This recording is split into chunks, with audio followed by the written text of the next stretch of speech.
ఆనాటి UPA chairman,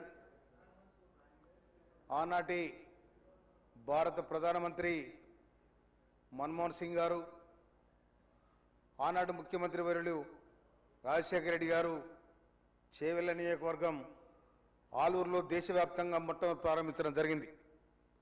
ఆ మీటింగ్కు నేను కూడా పోయినా. అది ఎంతో దురదృష్టని కోట్లాది మంది భారతదేశంలో బాధపడుతున్న పేదరికం ఉన్న ప్రజలకు ఈ స్కీమ్ ద్వారా ఒక పని గ్యారంటీ జరగాలి, వాళ్ళకి తిండికి తిప్పలు లేకుండా ఉండాలి, వాళ్ళు పోయి పని చేసుకుంటే వాళ్ళ పని దొరకాలని ఒక బ్రహ్మాండమైన సంకల్పంతో, ఒక అభ్యుదయ భావంతో, ఒక సామాజిక బాధ్యతగా ఆ స్కీమ్ను పెట్టడం జరిగింది. కానీ ఇలా జీరామ్జీ అంటున్నారు. జీరామ్జీ ఏందో నాకు అర్థం కాలే.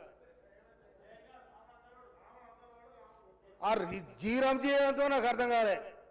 ఆ జీరామ్జీ అనేది ఇప్పుడు దేశం నిండా జీరామ్జీ కోతురు. ఆ కోతులు బంద్ చేయరు. ఇది బంద్ చేసే బదులు మీరు మహాత్మా గాంధీ పేరును తొలగించి కాంగ్రెస్ పార్టీని నామరూపకం చేసి ఈ దేశాన్ని ఏమో చేయాలని మీరు ప్రయత్నం చేస్తున్నారు మోడీ, నరేంద్ర మోడీ. కానీ మీరు ఏం చేయలేరు. కొంత మతాల పేరు మీద, కులాల పేరు మీద, వ్యవస్థ పేరు మీద ఈ పేదల గుండెల్లో మీరు గుణపాలదించి వారి ఆకలి మండల అర్థనాదానికి మీరు కారణమవుతున్నారు. దాన్ని బంద్ చేయాలని కూడా మేము ఈ సందర్భంగా డిమాండ్ చేస్తా ఉన్నాం. ఇవాళ మోడీ చుట్టాలే బోరు, పనికిఆరు పథకం బోరు, అమిత్ షా చుట్టాలు బోరు, ఎవ్వరు బోరు.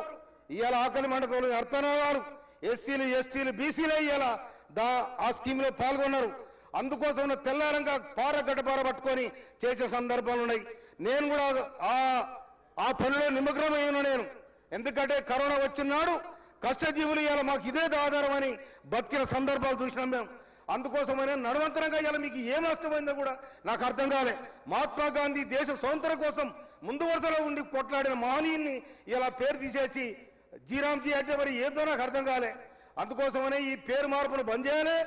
మహాత్మా గాంధీ పేరు మీద ఉన్న ఈజీఎస్ను కొనసాగించాలని కేంద్ర ప్రభుత్వం భారతదేశ పేద ప్రజల మీద చేస్తున్న ఈ దుర్మార్గమైన ఈ చట్టాన్ని ఎంట తీసుకోవాలని కూడా డిమాండ్ చేస్తూ నేను ఈ సందర్భంగా నాకు అవకాశం ఇచ్చినందుకు ధన్యవాదాలు. శ్రీ ఎడమబుజ్జు గారు.